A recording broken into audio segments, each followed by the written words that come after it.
সবাই আমরা শতকরা ৯৯% আন্দোলন করলাম। সেখানে হঠাৎ করে কিছুদিন পরে শোনা গেল কিছু ছাত্র নেতারা বলতে চাইলেন যে আমরাই আন্দোলন করেছি, আমরা সহিংসতা করেছি, আমরা নাশকতা করেছি, আমাদের কারণেই পতন হয়েছে, আমরাই এটা সব কৃতিত্ব আমাদের, এবং আমরা ইসলামিক ক্যালিফাত তৈরি করতে চাই।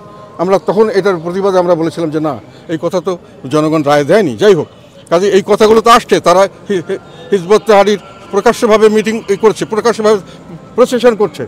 সরকার তো তাদেরকে তেমনভাবে দমন করতে পারছে না। বিভিন্ন ধরনের জঙ্গি এবং মৌলবাদী ইসলামের উত্থান হচ্ছে, আমরা দেখতে পাচ্ছি। কাজে এই সরকারের এই জন্যই আমি বলছিলাম যে আপনারা পারছেন না, যদি না পারেন অন্য কাউকে দেন। এগুলোর থেকে উদ্ধার না হলে দেশের মানুষ চরম একটা বিপদগ্রস্ত হতে পারে। এটা বললাম কেন, এটা এখন আমার বলাটা তাদের ক্ষতিগ্রস্ত হয়েছে তারা মনে করছে এখন আমার মুখটা বন্ধ করার জন্য, যেটা শেখ হাসিনা যেটা করেছে ফেসিবাদ, সেই নব্য ফেসিবাদ এখন শুরু করেছে। শেখ হাসিনা যেটা করে আমাদেরকে ঠকানোর চেষ্টা করেছে, ধমক দিয়ে বিভিন্নভাবে ব্ল্যাকমেইল করে, এখন ওনারা আমাকে ব্ল্যাকমেইল করতে চাচ্ছে। আমাকে তারা দুর্নীতির মামলা দিয়ে সারা দিন রাত টেলিভিশন দেখিয়েছে। আমার বিদেশে বাড়ি আছে, আমার এসে বের করো, দাও, না দেখিয়ে একটা মানুষের মানে অর্থ হলো আমি খারাপ লোক, এটা প্রমাণ করে আমার ইমেজটা নষ্ট করে, যাতে করে আমার কথাগুলো আর সামনের দিকে মানুষের বিশ্বাস না করে। এমনিতে শুরু করেছে দীর্ঘদিন থেকে, আমরা দোষর। এখানে তোমরা সবাই ছিল, রংপুরে আমাদের লোক কি করেছে বলো? আন্দোলন করে নাই? এই জনগণের পক্ষে আমাদের লোক মারা যায় নাই, আমাদের লোক অ্যারেস্টেড হয় নাই। হ্যাঁ, তো এখন এগুলোকে তারা একদিনে বাদ দিয়ে মুছে ফেলে তারা তাদের লাইনে যেতে চায়। আমি যেহেতু সেই লাইনের লোক না, সেই জন্য আমাকে তারা কথা বলতে দিতে চায় না। কিন্তু এতে কি দেশের মানুষের মঙ্গল হবে? আপনার চুপ করে থাকলে কি আপনার এই যে দুর্যোগ, এটাকে বসে থাকবে? এই কেন বললাম, যেহেতু আমি মনে করি যে আমার একটা দীর্ঘদিন থেকে আমি বড় গুরুত্বপূর্ণ জায়গায় চাকরি করেছি, দীর্ঘদিন থেকে আমি রাজনীতি করছি।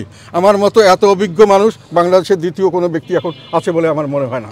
আমার যে অভিজ্ঞতা, চাকরির অভিজ্ঞতা, বিভিন্ন জায়গায় আমার সরকার চালানোর অভিজ্ঞতা, মন্ত্রী হিসাবে, একটা আমলা হিসাবে, সবখানে আমি কাজ করেছি। এবং আমি জাতীয় সংসদের 5টা সেশনে ছিলাম, 5টা সংসদে আমি খালি প্রধানমন্ত্রী ছাড়া সমস্ত পদই আমি কোনো না কোনোভাবে আমি দায়িত্ব পালন করেছি। অত্যন্ত আমি কৃতিত্বের সঙ্গে করেছি বলেই আমাকে সবাই এইভাবেই বলা হয়। আমার মন্ত্রিত্ব নিয়ে অনেকে অনেক সময় এখনও বলে, এবং আমি যেখানে চাকরি করতাম এখনও মানুষে বলে যে এই আমার সততার ব্যাপারে এই কথাগুলো উঠেছে। আর তার মাহফিল করতে দেবে না তারা, যেহেতু আমি সত্য কথা বলি, যেহেতু আমি কাউকে মেনে কথা বলি না, যেটা আমার মনে আসে। আইসা সাহেবের সময় বলতাম সব হাসিনার বিরুদ্ধে, আমার চেয়ে বেশি কে বলেছে বৈষম্য বিরোধী, এটা যে এই সংগ্রামটা যে বৈষম্য বিরোধী সংগ্রাম, এটা যেহেতু কোটা আন্দোলন, সংস্কার আন্দোলন নয়, কে বলেছে আমার চেয়ে বেশি? এখন পর্যন্ত যে এইটাই পুরা হাসিনার বিরুদ্ধে যতগুলো দুর্নীতির অভিযোগ, তাদের যত কিছু অপশাসন, দুঃশাসন, এই যে তাদের খুন, গুম, হত্যা, প্রত্যেকটার বিষয়ে আমি কথা বলেছি।